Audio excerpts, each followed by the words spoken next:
बाढ़ में इस दिनों राजनीतिक हलचल काफ़ी तेज है। और एक समय हुआ करता था कि बाहरी और भीतरी की लड़ाई होता था। आज जो है बाहरी प्रत्याशी ज़्यादा हावी है बाढ़ पे। क्या वजह मानते हैं सर? देखिए, ये तो किसी ज़माना में यहाँ हम लोग के पुराने नेता राणा शिवलाल सिंह हुआ करते थे। उसके बाद ठाकुर साहब हुए।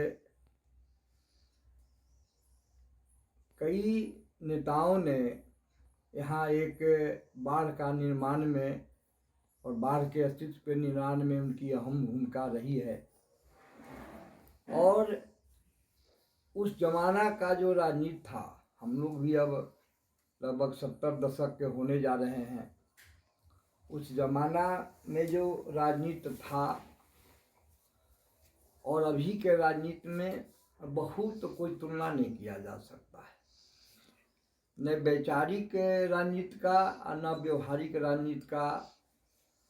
अब कोई सोशल नाम का चीज़ हमारे हिसाब से नहीं रहेगा, क्योंकि हम भी उसी फील्ड से हैं, लेकिन फिर भी हम जो महसूस किया है अभी तक कि इसमें अब राजनीति और राजनीति का परिभाषा लोगों ने बदल दिया है। नैतिकता में परिवर्तन हुई है या राजनीति की जो मापदंड है उसमें परिवर्तन हुआ? क्या मानते हैं? दोनों में राजनीतिक मापदंड जो नेताओं का रहा है, पिक एंड चूज करने का, वर्करों का, उसमें भी फर्क रहा और नैतिकता में भी बदलाव आया है। क्या मानते हैं कि जिस अनुसार से बाढ़ एक विकास चाह रहा है, यहाँ मुख्यमंत्री जी का संसदीय क्षेत्र रहा है, 5 बार सांसद रहे हैं, लेकिन आज जो है विकास काफ़ी दूर है। इसके लिए जिम्मेवार यहाँ का स्थानीय जनता है या मुख्यमंत्री हैं या जनप्रतिनिधि हैं? कौन है सर? नहीं, इसमें दोनों जिम्मेवार हैं। हाँ। नीतीश जी के नेतृत्व में 5 बार यहाँ के सांसद हुए, केंद्रीय मंत्री भी रहे और आज के डेट में वो मुख्यमंत्री भी हैं सूबे के। तो उसमें कहीं न कहीं नेताओं का भी निराशाजनक प्रदर्शन रहा है। और चूँकि हम लोग को चुनाव करना होता है जनप्रतिनिधि का, तो जनप्रतिनिधि का जो चुनाव हम लोग करते हैं, कहीं ना कहीं हम लोग से भी ये भूल हुई है जनप्रतिनिधि के चुनाव करने में, जिनकी भूमिका बाढ़ में कभी नहीं रही, कभी नहीं रही। उस व्यक्ति को बाढ़ का नेतृत्व ला करके प्रदान करा देना, जो आदमी पढ़ा नहीं, जो आदमी यहाँ बढ़ा नहीं, जो आदमी यहाँ पला नहीं, वो आदमी का क्या मतलब है कि ये भावनात्मक क्या संबंध रहेगा। हम लोग का है कि क्या भाई, जन्म बाढ़ में, शिक्षा बाढ़ में, जैसे माता जो होती है ना, कहते हैं कि जन्मदाता माता, विद्यादाता माता, कर्मदाता माता और कन्यादाता माता। तो संजोग ऐसा है कि हम लोग का चारों माताएं बाढ़ में। अच्छा, आजकल सर भारतीय राजनीति में पैराशूटेड जो नेता है उनका बहुत ज़्यादा महत्व बढ़ता, जैसे आरजेडी का देखा जाए, तेजस्वी यादव आए, अभी निशांत की आने की बात आ रही है, चिराग आए हैं। इसका क्या कारण मानते हैं? क्या ये राजनीति का एक तरह से वंशवाद प्रवृत्ति चल रही है? नहीं, वंशवाद तो चल ही रही है और वंशवाद का बोलबाला बढ़ते ही जा रहा है। जहाँ वंशवाद नहीं था वहाँ भी वंशवाद आने की अब प्रक्रिया शुरू हो गई है।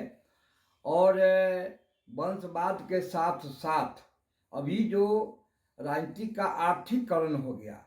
पहले जो झोला ढोते थे, जो भूखे रह के जो वर्करी करते थे, वो नेता कहलाते थे। अभी जो फॉर्चूनर से घूमते हैं, जिनके पास जितनी गाड़ी है, वो नेता कहलाते हैं भाई। और जो साइकिल चलाने वाले, झोला लेके घूमने वाले, हम लोग के रीजन में मैं उसमें खुद हूँ। विजय कृष्ण, माननीय विजय कृष्ण थे, मैं हम लोग झंडा लेके गांव गांव पैदल घूमते थे। कहीं खा लिया, कहीं नाश्ता कर लिया, कहीं परोठा मिल गया, कहीं सूखल मिल गया, कहीं एक बार मौका हुआ कि कहीं फैल हो गया तो धनकी पर का पेड़ा कहीं खा लिया, कहीं कुछ खा लिया। तो ये राजनीति नहीं अब है कि कौन नेता कितना गाड़ी से घूमता है, उसकी अहमियत बढ़ गई है। कहीं आपका इंडिकेट ये तो नहीं है सर कि कौन कितना चंदा पार्टी को दे सकता है, वही नेता कहलाएगा? बिल्कुल वो भी है, वो भी एक बात है कि आज टिकट बिक्री हो रहा है ओपनली।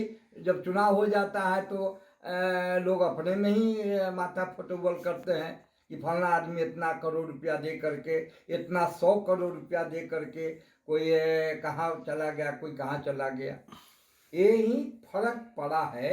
आर्थिकरण जो राजनीति का जो आर्थिकरण हुआ है, तो मूल राजनीति का जो भावना था, जिसके लिए राजनीतिक नेताओं को जो परिभाषित किया जाता था, वो परिभाषा हमारे हिसाब से बदल गया है। बाढ़ को क्या चाहिए सर? बाढ़ में किस तरह का लोग आएंगे ताकि परिवर्तन नहीं, हो? बाढ़ में को चाहिए जैसे सर्वधर्म प्रार्थना, जिनको सारे लोगों को जो लेकर चले, जिनमें जात पात, जात होना गर्व की बात है, वो अलग बात है, बहुलता का ही संग अथी है, लेकिन वो जीते किसी के वोट से, लेकिन जीतने के बाद जो व्यक्ति सबको लेके चले, सब कौम को लेकर के चले, उस आदमी का नेतृत्व सदा सफल रहा है। हमको लगता है कि बाढ़ उससे अछूता नहीं है, बाढ़ में भी सफल रहेगा। जी, थैंक यू।